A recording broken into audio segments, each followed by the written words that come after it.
Hello, I'm Dr. Richard Fry, and this is a short video to explain the kind of testing processes that I often engage in with my patients when I'm looking at metabolic routes to mental health difficulties. So the kinds of tests I get interested in and like to use are like this. This is a salivary cortisol test looking at cortisol, our stress hormone, across the day. This is derived from saliva, so spitting in a tube 4 times. This is high in the morning, ready for the day's stresses, and low at night, ready to go to sleep. The green zone is the normal expected pattern. This person's running a bit high, so they're the right shape, high in the morning, low at night, but they're all shifted upwards, so a little bit overstimulated. This person's the wrong way up and is never going to be able to focus or take in any information because they're on alert the whole day, fight and flight, and not ready to go to sleep at night because they're overstimulated and alert.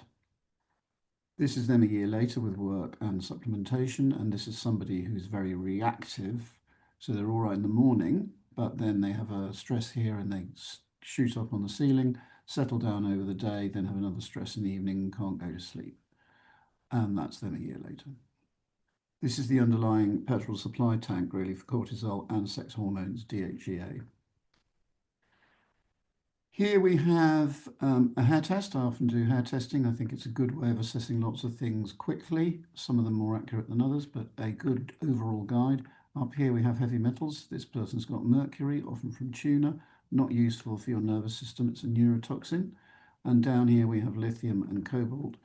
Particularly low lithium may have a relevance to inattention type symptoms or mood symptoms, and putting those right can be helpful. That was them a year later.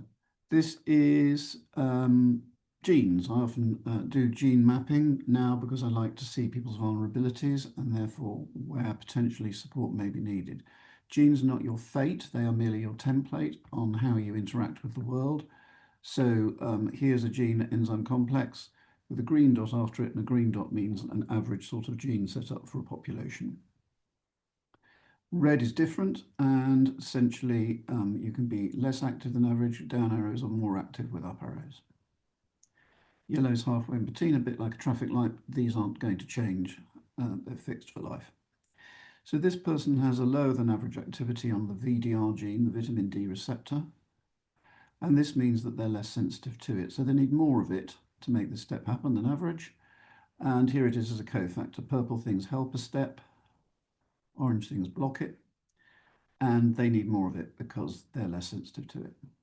So they're probably fine if they live in the UK, but if they go and live in Norway for 6 months in the winter, no sun, don't eat any oily fish, don't get much vitamin D in their diet, they may drop this step, not make enough of that, not make enough serotonin, not make enough melatonin, so they may become depressed with low serotonin and not sleep with low melatonin. So serotonin is about managing your mood and also possibly anxiety. This is the excretion route, so we can look at that in urine. This person's upregulated here, so if they have the cofactors, cortisol, which we just saw, or inflammation, low-grade inflammation, they may end up making too much of that and not enough of that. This is the dopamine, adrenaline, noradrenaline pathway. These three are all important neurotransmitters.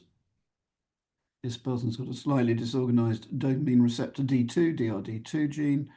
Not hugely significant, I wouldn't have thought. This person, however, has a high upregulation to adrenaline. They make it very easily with these two setups, but they're quite good at clearing it because this is the clearing route. However, this person makes it easily and doesn't clear it easily because they've got a slow COMT, and so they will have trouble getting rid of that, and they may well be more hyped and anxious than they might otherwise be in the face of cortisol, stress, or another issue to do with something called SAMe. But again, this is not a fate, this is merely a predisposition. We also have some problems up here. This person has a disorganized DRD2 set up, so they may well have swinging levels of dopamine and they may therefore benefit from support. And the dopamine is the area that people often focus on with anti-ADHD type medication. They've also got a bit of an upregulation to adrenaline. This is GABA. GABA is calming and relaxing, our Zen hormone. This is glutamate, which is exciting and stimulating, and you need a balance between the two. This person's got a lower than average sensitivity to GABA. This is the GABA receptor, GABA2, downregulated, so they need more of it. And that's not always easy to provide. Also get interested in methylation. Methylation is this system whereby we stick methyl groups on things and take them off again. It's like switching stuff on and off in our systems. It's important, in fact, essential for life. And this is a kind of clock with 5 cogs in it, all turning one another to make methylation work. So we start with the top left cog, the folate cycle. You eat your folate up here, that's eggs, leafy green vegetables, pulses, and that then becomes THF, and at the bottom 5-MTHF. And that's what we want from this page because it whizzes around and drives the next page. Here it is from the folate cycle, driving that to make this and make this. This is an important cofactor. It's all over if you look for it. That then trickles down to the next page and makes glutathione, the master antioxidant detoxifier. And this is very important to have enough of. It goes around and picks up all the mess in your body. And then there's a link into the nervous system we've looked at before from the folate cycle here. And the final phase of the cycle is this, where you get rid of things at the bottom end. Don't want too much of those, and you don't want too much of that. You want a balance. I also tend to look at histamine, and histamine can be a potent driver of anxiety, as well as other metabolic issues. And this is the brain route to degradation once we've got it, and this is the gut route. You eat your histidine here to make it. And if either of these are blocked for any reason, and it's not uncommon to see blocks here, then you dam it back and you've got a problem potentially. Again, it's not a fate, it's a predisposition worth bearing in mind. There's also detoxification I can look at, but we'll skip over that for now, and other things. But one that I commonly use is this, the Metabolomics urine test. And in this, you're looking at dietary adequacy for your needs. So here is somebody with needs. So red is a high need for something, green is low. So this person has a high need for these things, which are largely antioxidants, fresh fruit and veg to you and me. And this is B vitamins, particularly 6, 7, 9, and 12. This is a need for magnesium, often seen because nobody eats enough magnesium because we've leached it out of the soils. And omega-3s are commonly needed from oily fish, amongst other things. So that's a summary page, easiest to understand probably. The detailed results come from here. So this is looking at gut balance, cellular energy, vitamin markers, neurotransmitters, and toxins.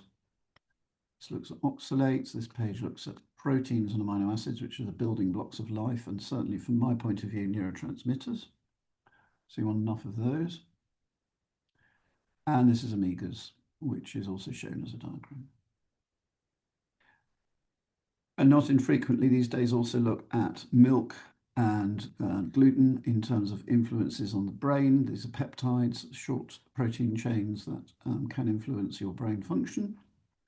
And something called cryptopyrroles is sometimes relevant as well. And then depending on the presentation and the history, I may be interested in stool. So for example, I may do one of these. This is looking at the balance of bacteria, good in green, not good in red, halfway in yellow. Bit too many yellows here, probably not enough greens. We want 3 and 4 pluses. And yeast, which can be a problem. And other things which not so much a problem, but yeast also looked at in a different way down a microscope. And other things that tell me about gut function, including digestion, proteins, fats, and carbs, inflammatory markers, immunological intactness of the gut, and other matters. So those are the kinds of things I get interested in. It's an example of the kinds of things that I would do. There are others. There's a list is as long as your arm, and some of the skill is in choosing what's relevant and understanding what you've chosen. I hope that's of help in understanding something of the way that I approach my thinking and problems. Thank you.